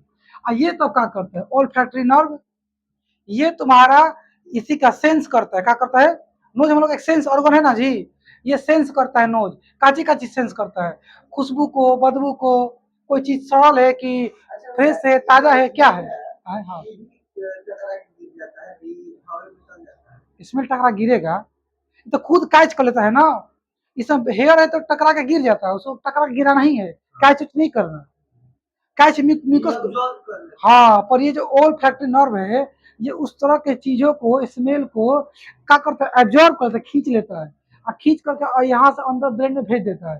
तो ब्रेन ऑर्डर भेजता है वापस, हाँ अच्छा है खा लो, सूखा रोटी तक हुआ, थोड़ा नहीं ये खा लो, बस ये तक हुआ, थोड़ा नहीं ये भी तुम खा सकते हो। यानी कि स्मेल का पता कहाँ से होता है? नाक में। ये हमको स्मेल बताता है। अब स्मेल कैसा है पता नहीं, अच्छा है कि बुरा है, दोनों बता देंगे। दूसरी बात क्या होता है कि तुम लोग को शिकायत है कि जब सर्दी हो जाता है ना, स्मेल का पता नहीं चलता। ऐसा क्यों? क्योंकि जब सर्दी होता है ना तो म्यूकस बहुत ज्यादा हेवी मात्रा में बनने लगता है। नहीं तो महसूस किया हो, पूरा निकलने लगता है। तो वो इतना ज्यादा म्यूकस बनता है ना कि इस ऑयल ऑयल फैक्ट्री जो नर्व है उसको पूरा से नाक के अंदर कवर कर लेता है। जब तुम कुछ सूंघ रहे हो जा रहा अंदर, वो उसके कांटेक्ट में जा ही नहीं रहा। इस नस के कांटेक्ट में वो चीज जाएगा तब तो ये तुमको पता चलाएगा, क्योंकि उसके ऊपर पूरा लेवराया है। क्या चीज? म्यूकस लेवराया हुआ, अंदर फैला हुआ पूरा। वही वही कांटेक्ट में, किसके कांटेक्ट में आ गया? इसके कांटेक्ट में। इससे कोई पता नहीं चलता, लेकिन जैसी सर्दी ठीक हो जाता है पता चल जाता है। यहाँ तक कि अगर सर्दी हुआ है तो अच्छे से साफ करके सूंघो है। कर रहा था, पर कोरोना से बहुत पावरफुल था, इसका इनका हवा टाइट कर दिया था, मजबूत था। आज जब ये मजबूत पड़ता है तो बाकी लोग का हवा टाइट करता है। समझ पा रहे हो जी? चलो ऐसे ही कान में पढ़ाएंगे तो कान में बताएंगे कि खोटी होता है ना, वो सब खोटी जो उसको मोम होता है, मोम, एक वो भी क्या है? म्यूकस है। उसका क्या काम है? कचरा उचरा फंसा लेना, कोई कीड़ा अंदर जाता फंस जाएगा, वगैरह वगैरह। आगे चलेंगे तो मुझे लगता है हवा निकालना चाहिए कान वाला को ना, वो अपन मन निकल जाता है। यहाँ तक इसको भी निकालने की कोई जरूरत नहीं है, ये ऑटोमेटिक खुद रिलीज कर देगा। तुम्हारा नोज है, जो कान है, जो म्यूकस है, ये ऑर्गन खुद ऑटोमेटिक उसको रिलीज कर देता है। अगर नहीं तो तुम्हारा खुजली मचा है तो निकालो उसको, लेकिन ध्यान से, कुछ कहीं कुछ मत लेना, दिक्कत आ जाएगा, है ना? आराम से निकालो। ये सब हो गया, और तो मुझे कुछ नहीं लग रहा बताने के लिए। हाँ जी, नशा तो बच गया, पर दिल पढ़ा देंगे, दिल चैप्टर। हृदय हृदय पढ़ाएंगे ना, हृदय, हार्ट तो बताएंगे। पल्मोनरी आर्टरी, पल्मोनरी वेंस, इसमें आगे कनेक्ट होगा, ले जाएगा, लाएगा, काका वाले कहानी होगा। चलो, अच्छा हाँ, डायफ्राम बताना है। अच्छा बताओ, फिलहाल बताओ तुम ध्यान से कि ये जो है तुम्हारा, हाँ, टाइडल वॉल्यूम, एक होता है टाइडल टाइडल वॉल्यूम, समझो।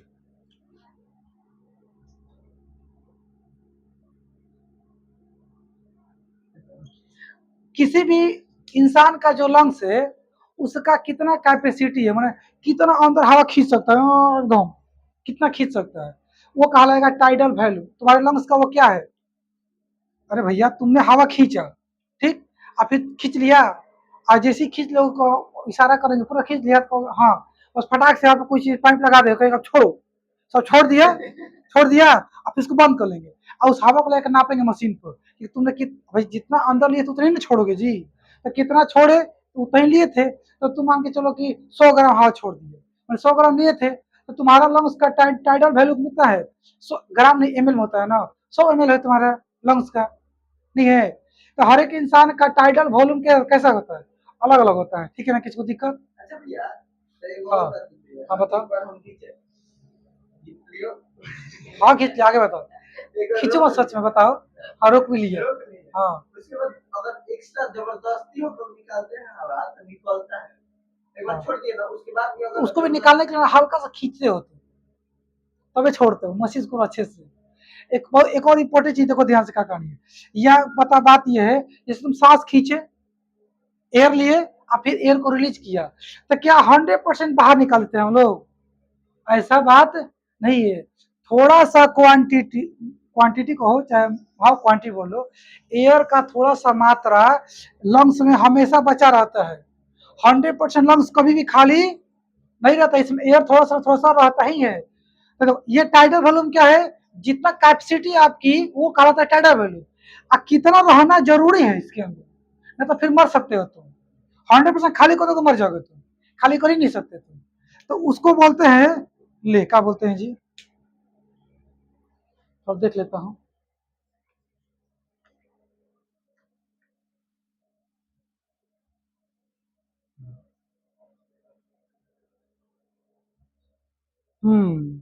रेसिडुअल वैल्यूम क्या बोलते हैं? Residual volume. अच्छा भैया, सांस रोकते हैं उसको क्या बोलते हैं? उसको बोला जाता है नौटंकी।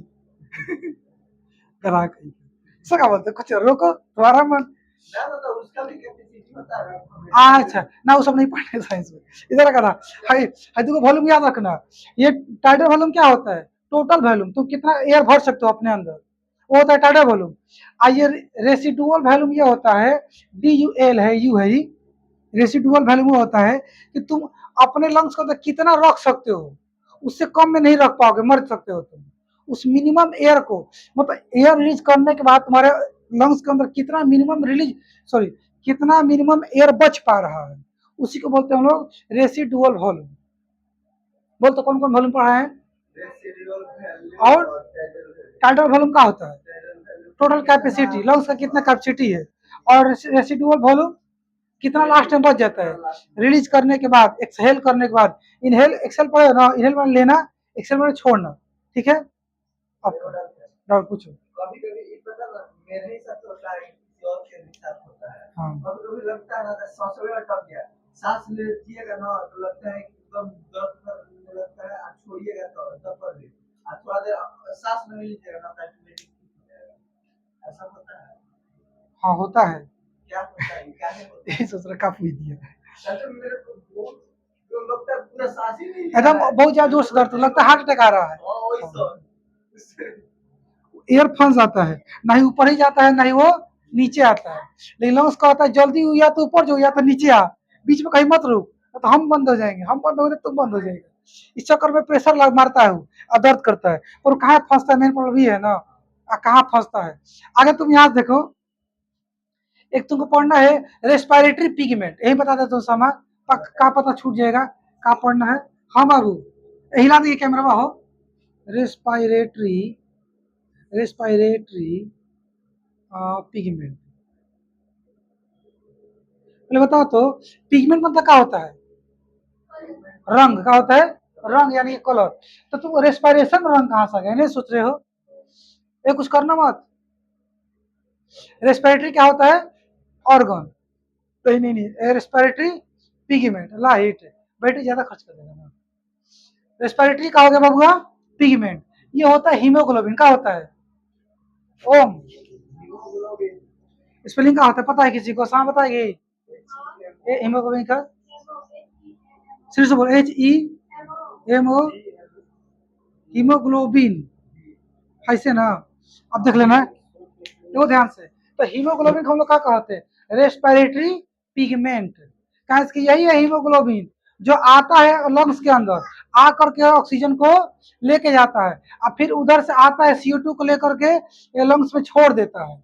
यानी कि हो क्या रहा है आपका कि O2 इसके अंदर से जा रहा है बाहर, और CO2 आ रहा है अंदर, बाहर से अंदर, ऐसे कर दो। CO2 अंदर आ रहा है, O2 बाहर जा रहा है। कौन ले जा रहा है, कौन ला रहा है, हीमोग्लोबिन। इसलिए इसको बोलते हैं हम लोग, यही होता है हीमोग्लोबिन का रंग होता है लाल, सबको पता है, इसलिए इसका नाम पड़ गया रेस्पिरेटरी पिगमेंट। ठीक, कोई दिक्कत ना। वो पता ना प्लांट वाला में जो आपका क्लोरोफिल है वो क्या होता है, एक पिगमेंट होता है ग्रीन कलर का, बताए थे ना। चलो ये समझ लो डायफ्राम क्या होता है। ओम देखो ध्यान से यहाँ, पहली बार डायफ्राम एक ऑर्गन है, क्या है, लेकिन ये किसका बना होता है, कार्टिलेज बोन का। किसका, मैं कह रहा हूँ, सुन तो बता रहा हूँ ना, ये कार्टिलेज बोन है, क्या है, मतलब ये मांस नहीं है, ये जो आपको इसका नाम जो डायफ्राम लिखा हूँ, ये लंग्स के नीचे होता है जस्ट, ठीक है, और लीवर के ऊपर होता है। ये किसका बना होता है, कार्टिलेज बोन का। कोई दिक्कत किसी को नहीं। दूसरी बात, ये करता क्या है, क्या काम है इसका, इसका काम है लंग्स को पुश करना। क्या करना, लंग्स का अकेले का पावर ना है कि इसे अंदर खींच लेगा और फिर अंदर से बाहर फेंक देगा, इसके अंदर उतना दम नहीं होता है, सारा दम यहाँ से लगता है, यही ऊपर से धक्का देता है तो हम सांस बाहर छोड़ते हैं, फिर नीचे आता है ना तो फिर हमको अंदर आता है, ये सांस बाहर से अंदर खींच पाते हैं। जो डायफ्राम है ये है तो सांस चल रहा, ये गया तो मर जाओगे, इसको हल्के मत लेना। कभी कभी सुने हो किसी को थोड़ा सा एक्सीडेंट हुआ तो छोटा सा वो मर गया, कहीं बॉडी में कुछ ना हुआ, उसका एकदम सही सलामत है पूरा शरीर, अब मर गया वो, उसको डायफ्राम पे चोट लग जाता है। यहाँ पर होता है डायफ्राम ऐसे। डायफ्राम का प्रश्न आता है ना कि इसका शेप कैसा होता है, गुम्बद के जैसा कैसा होता है, गुम्बद जिसको क्या बोलते हैं जी, टॉम्ब की तरह होता है, इसका शेप कैसा होता है, टॉम्ब की तरह होता है। देख लो ऐसे ऐसे, टॉम्ब क्या होता है, अच्छा डोम होता है, स्पेलिंग में बोलना तो DOME। अरे गुम्बद देखो ओम इस तरह करके, मुस्लिम के थी होता है, मस्जिद पैसे होता है, इसी को बोलते हैं गुम्बद ऐसन के। इसका डिजाइन में कुछ ऐसा के ना दिख रहा तुमको है ही? इसका शेप कैसा होता है, गुम्बद की, इसे बोलते हैं इसको डोम। ठीक है, और इसी के हेल्प से हम लोग सांस लेते हैं और छोड़ते हैं। ये गया तो तुम गए, ठीक है।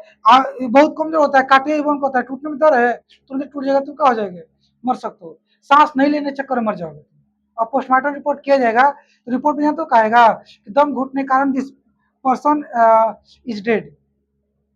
ठीक, और फिर और अच्छे से चेक करेगा डॉक्टर, पता चलेगा कहाँ दम घुटा था इसका, नाक ठीक है, सब कुछ ठीक है, फुट ठीक है, मतलब ट्रैकिया साफे सुथरा है, जा ही रहा था सांस, मर कैसे गया, तो ये मतलब डायग्राम टूट गया था इसका, ये इसका काम ही नहीं कर रहा था, ये ऊपर नीचे नहीं कर रहा था, मर गया। है ना, तो अच्छा जब मुक्का मारना धाय धाय ठीक हो जाएगा, है ना। चलो डायफ्राम बता दिए, और क्या बताऊं, इतना काफी हो गया, कुछ बताना भूल रहा हूँ मैं, ये दिक्कत है, याद ही नहीं आता है क्या बताना है। पुर्जाओं में देखूं क्या कुछ याद आ जाए, सब कुछ दिख रहा है क्या, कुछ ऐसा जो छूट रहा है जो नहीं। चेस्ट, अच्छा चेस्ट का भी तो बताया नहीं था जी, ये लंग्स तुम्हारे अंदर यहाँ पे जगह में, तो ऊपर ऊपर क्या है, रिब्स है, रिब्स में तो छाती के बाती पड़े पड़े हो, छाती के बाती हिंदी बोलते हैं, तो छाती के बाता, इधर से 12 गो, इधर से 12 गो, कितना होता है, 24 गो। अब बीचा में कैसे मत देखो यहाँ पे,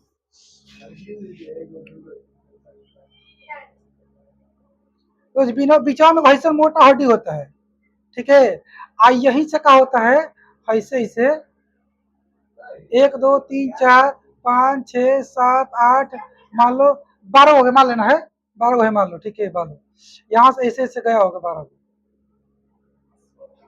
और जाके ऐसे का हो गया होगा, ऐसे ऐसे कनेक्ट, समझो समाज, एक दूसरे से क्या हो जाता है, ये जाके पीछे से कनेक्ट हो जाता है, तो ये पिंजरा के जैसा बनता है, कैसा बनता है, पिंजरा के जैसा।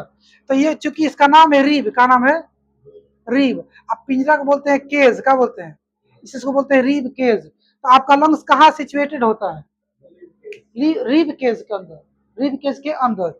ऐसे में साइंस में इसको ना थोरेसिक कैविटी भी कहा जाता है, इसे बताया था ना, ये थोरेसिक कैविटी, जगहिया को तुम क्या बोलते हो साइंस में, कौन आ रहा है क्या?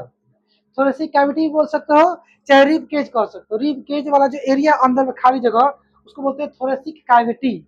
इसी में तो लंग्स रहता है, प्लस में दिल भी इसी में रहता है, लंग्स भी इसी में रहता है, दिल भी कहाँ रहता है, इसी में रहता है। और एक खास बात क्या है, जो फीमेल होती है ना, उनका दूगो इस तरफ से और दूगो इस तरफ से, राइट और लेफ्ट दो हो गया ना, 4 गो रिब केज कनेक्टेड नहीं रहता है। और जो रिप्सवा है पीछे जाकर हम लोग का जो बैक बोन है ना, उसमें कनेक्ट है। और आगे यहाँ पे एक हड, इसका नाम है स्टर्नम, हड्डिया है ना आगे वाला, मुझे स्पेलिंग में याद नहीं रहता पर नाम वो याद है। स्पेलिंग मिला ना, स्टर्नम का स्पेलिंग सही है कि ना?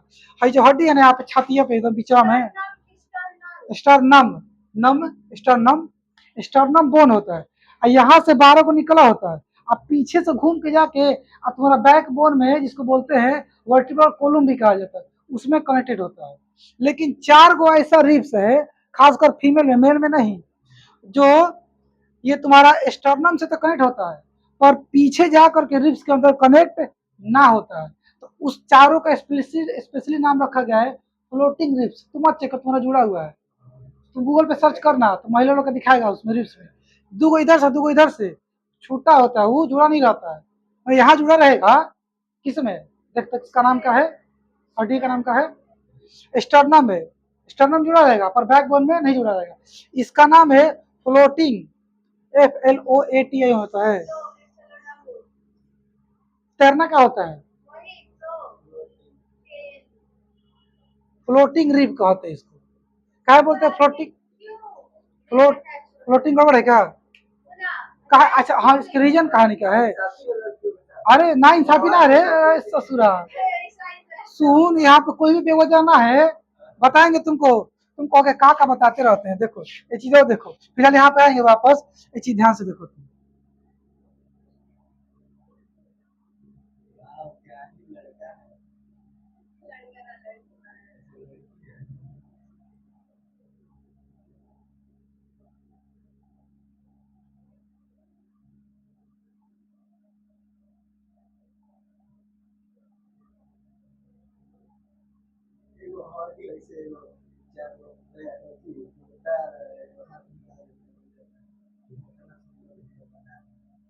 इसके पीछे वजह है रे गधा ससुरा, तुम कहा ना मजाक में लेते हो किसी बतिया को?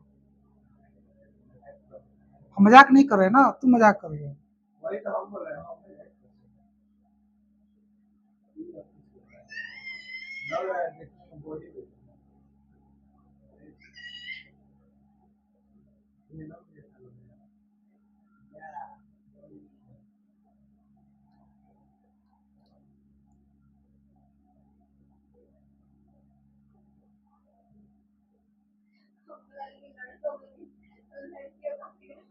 देख रहे हो जी, और तुम बताओ यहाँ देखो, देखो ध्यान से, ये कहानी जो तुम देख रहे हो, क्या लग रहा है तुमको, किसका कमर पतला है? नहीं, कमर का मतलब माफ करना, कमर से मतलब नहीं है, मतलब इससे है कि ये जो बम वाला हड्डी होता है ना, बम समझते हो? बम नहीं समझते, बम जहाँ सुई दिलाता है उसको बोलते हैं बम साधारण भाषा में, और साइंस में तो उसको बोलते हैं पैल्विक बोन। क्या कहते हैं? मैं मजाक कर रहा हूँ,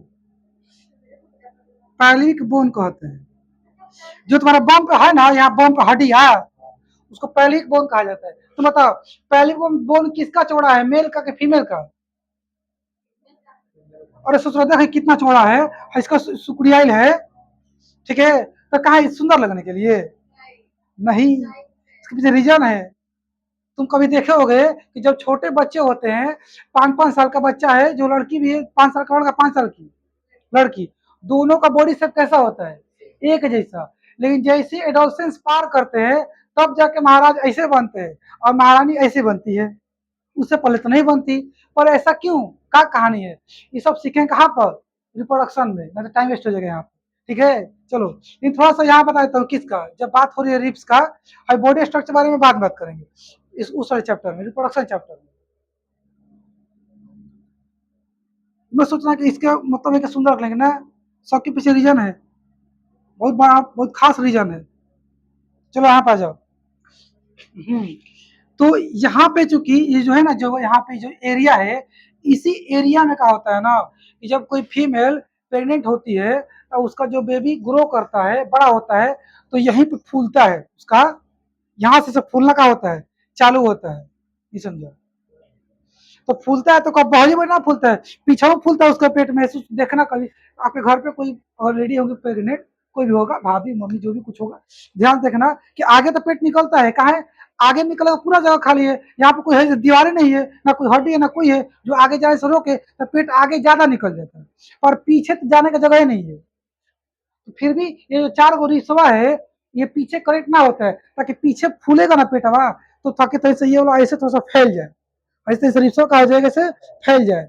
अगर इसे जोड़ देंगे तो फैल पाएगा, चपा जाएगा पीछे से, पेट चपा जाएगा, दिक्कत में आ जाएगा बच्चा, समझ पा रहे हो। तो ये जैसे जैसे पेट आगे की ओर फूलता है, थोड़ा सा ये भी ऐसे पीछे की ओर से खुलते रहता है, खुलते रहता है, ऐसे स्पेस का होता है, यहाँ से पीछे बढ़ाते रहता है। तो फीमेल का जो बॉडी जब फूलता है ना, जब भी ग्रो करता है तो चारों दिशा में गोल गोल फूलता है, पर आगे ज्यादा इसलिए फूल जाता है, आगे कोई है ही नहीं रोकने वाला, ले बेटा निकल, है ना, इधर नहीं निकलता ज्यादा, क्योंकि रोकने वाला इधर भी नहीं जाता है, रिप्स यहाँ रोक देता है। तो ये जागो स्पेस को प्रोवाइड कराने के लिए 4 गो रिप्स कनेक्ट नहीं रहता है, इसको बोलते हैं फ्लोटिंग रिप्स। पर मेल में ऐसा कोई कहानी है, बच्चा आता है, नहीं आता, ठीक है। चल, बोल क्या बोल रहे थे, नहीं ना, रिस्क बता दिए। रिस्क टोटल कितना होता है, टोटल रिस्क कितना होते हैं, टोटल रिस्क कितना होता है मतलब, रिप्स 24 को होता है, 12 को इस तरफ से, 12 को इस तरफ से। कौन है जी, टाइम कितना हो रहा है, 121, अब बंद करना पड़ेगा। और इसका नाम क्या है, स्टर्नम, पीछे वाले का नाम है बैकबोन। और कोई बात नहीं, चलो ठीक है, ठीक है, रुक इतना रुक दो, फिर आगे कल पढ़ेंगे। हाँ, रुक दो।